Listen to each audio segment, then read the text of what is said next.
As a first step in protecting residents and businesses from the threat of poor air quality, the Dearborn Public Health Department is partnering with JustAir to place 10 air quality monitors throughout the city to provide real-time air quality monitoring in the places where you live, work, and play.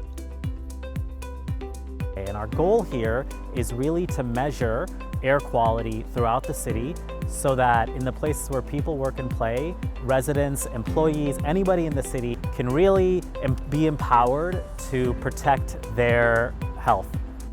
These data are also summarized on the live dashboard using the Air Quality Index, or AQI scale, that runs from 0 to 500 with 6 categories.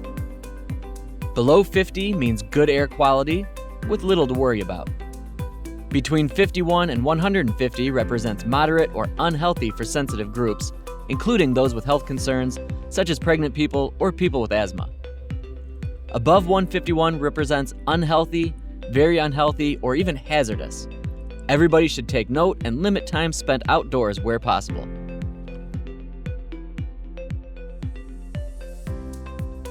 What I am excited about in this program is that it lets us give really on-the-ground, localized, community-based data so that we know in this neighborhood, in the South End, in the East End, and in Ford Field Park, we know what the air quality levels are there because we have monitors there.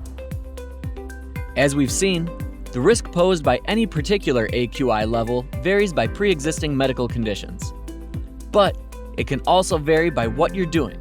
An AQI of 140 might not be an issue for someone grabbing the mail from the bottom of their driveway, but a runner would probably want to postpone until the numbers came down. For more information about how to utilize these findings, visit their dashboard at justair.co.